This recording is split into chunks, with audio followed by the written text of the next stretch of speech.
बिस्मिल्लाहिर्रहमानिर्रहीम। अस्सलाम वालेकुम। आज हम स्वीडन के अंदर पीआर लेने के लिए, परमानेंट रेजिडेंट कार्ड लेने के लिए जो माइग्रेशन वर्कत वाले, जो माइग्रेशन डिपार्टमेंट वाले जो शराइत रखते हैं उन पर बात करेंगे।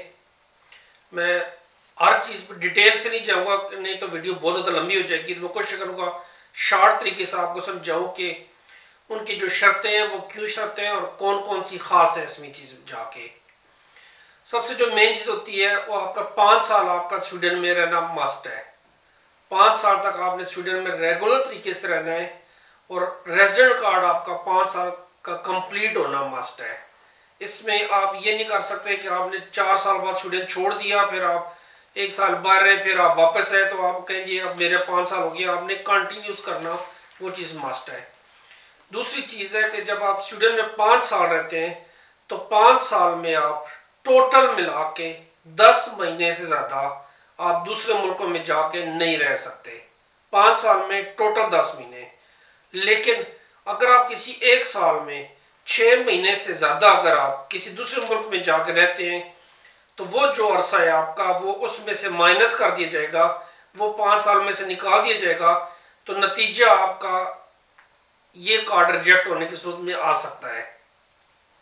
इसलिए क्लियर हो जाए कि टोटल 10 महीने, मैक्सिमम 1 साल में लगातार 6 महीने से ऊपर आपने दूसरे मुल्क में जाके नहीं रहना।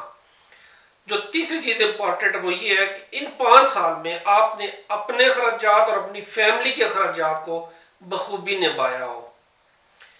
अब बखूबी किस तरह निभाया हो, ये आपने अपने आप को शो करना है कि आपने किधर से पैसे लिए और किस तरह गुजारा किया है, कितनी लिमिट्स में आपने अपने आप को रखा है उस चीज़ में जाके। बेशक घर में 2 तनख्वाहें हैं या 1 तनख्वाह है, वो उसको आपने डिक्लेयर करना है उस चीज़ में जाके कि आपने अपनी फैमिली को किस तरह मेंटेन रखा हुआ है। बहुत इंपॉर्टेंट बात है। तीसरी, आपने कम से कम 4 साल तक लगातार काम किया हो। लगातार का मतलब ये 4 साल आपने काम किया हो 5 साल के अरसे में से। और इस वक्त जब आप पीआर अप्लाई कर रहे हो तो इसमें 100% ये शर्त नहीं है कि आपके पास जॉब का कॉन्ट्रैक्ट होना चाहिए और वो लगातार होना चाहिए। इनकी जो शराइत में मेन चीज़ है वो ये कहना चाह रहे थे कि जो आपको पिछले 5 साल कार्ड मिले हैं आपको, उस 5 साल में जो रिक्वायरमेंट थी आपकी पीआर के लिए कि आपने वो पूरी की हुई है या नहीं की हुई है। वो आपकी मुस्तकबिल को नहीं देख रहे, वो आपकी गुजरे हुई आपकी जो हिस्ट्री आपने बनाई है स्वीडन में उसको देखकर वो आपको कार्ड देते हैं। मुस्तकबिल का किसी को कुछ भी नहीं पता होता उसमें जाके। अब वो जो रिक्वायरमेंट्स मांगते हैं, सबसे पहली चीज़ आपने ये करनी है कि जिस साल आप अप्लाई कर रहे हैं उस साल की, उस आखिरी साल की सैलरी स्लिप्स पूरे 1 साल की आपने वो लाजमी लगानी है। इसलिए जब आप स्वीडन में हो तो अपनी सैलरी स्लिप्स को गुम नहीं करना, संभाल के रखना है आपने। ये बहुत काम की चीज़ है।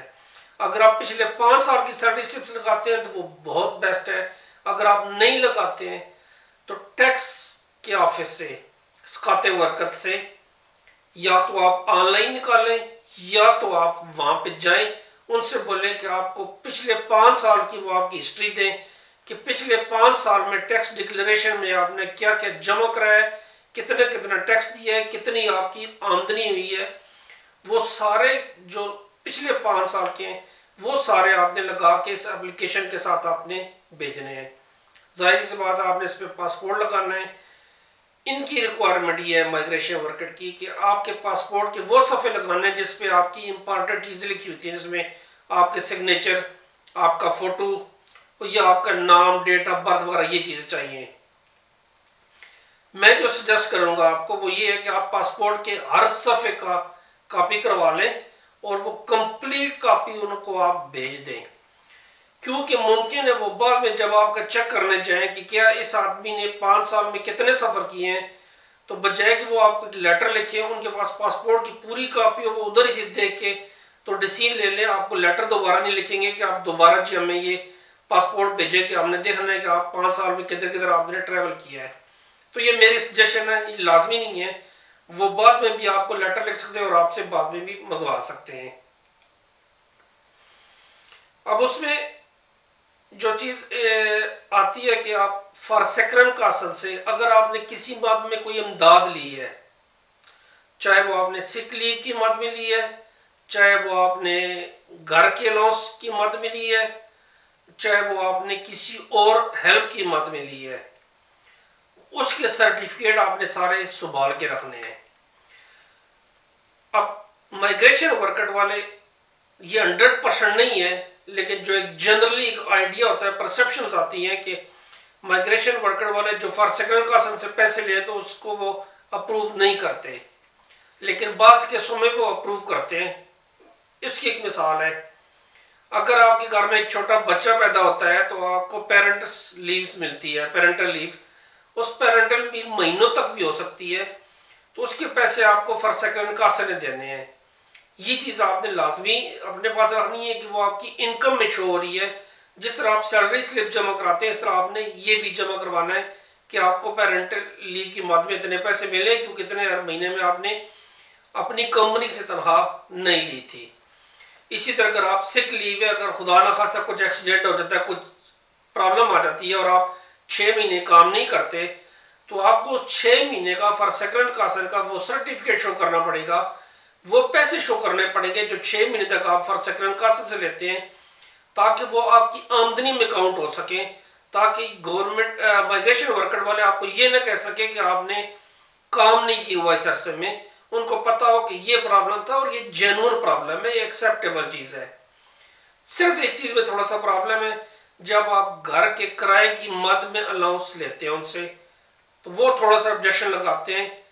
100% वो भी नहीं है ऑब्जेक्शन, वो भी आप ले सकते हैं, लेकिन रिकमेंडेड नहीं है इस चीज़ में। कोशिश करें कि इस चीज़ से अवॉइड करें कानून की हेल्प लेने में, क्योंकि हम काम करने के लिए आए हुए हैं। तो जो मैंने पहले बताया कि हमारी जजमेंट जो दरख्वास्त की है वो आने वाले वक्त पे नहीं है, वो जो पीछे हमने टाइम 5 साल गुजारे में उसको देखना उन्होंने, उसमें अपना रवैया कैसा रखा है। हमारी कोरोना फुकदन की जो स्टेटमेंट है बहुत मैटर करती है। आपने बिल वगैरह हर चीज़ ठीक दिए हुए हो, वो बहुत मैटर करते हैं। कोरोना फुकदन में अगर आप रेड में चले गए हैं तो आप समझ लें आप 3 साल और लेट हो गए उसमें जाके। तो ये छोटी छोटी चीज़ें जो है ये इस पीआर लेने में बहुत मैटर करती हैं, क्योंकि पीआर के बाद अगला स्टेप जो होता है वो सीधा जाके नेशनलिटी पे जा सकता है। अब इसमें एक क्वेश्चन है, अगर आपने पीआर के लिए अप्लाई किया और आपकी पीआर की रिक्वायरमेंट्स पूरी नहीं हो रही, वो किसी चीज़ पे जाके ऑब्जेक्शन लगा सकते हैं कि आपकी ये ऑब्जेक्शन है और आपको पीआर नहीं दी जा रही, तो आपको उसके खिलाफ अपील कर सकते हैं। अपील में आप मुमकिन जीत भी सकते हैं। दूसरी बात है, वो आपको एक नया कार्ड भी दे सकते हैं कि आपको 2 साल 4 साल 5 साल का आप नया कार्ड ले लें और उस कार्ड पे आप जाके 5 साल और काम करें। जब आप रिक्वायरमेंट पूरी हो जाए तो फिर आए। इसलिए अगर आप उनकी वेबसाइट पे जाएं तो उसमें क्लियर लिखा हुआ है कि आपने पिछले 7 साल में से 4 साल काम किया हो। 4 साल काम करना मस्ट है।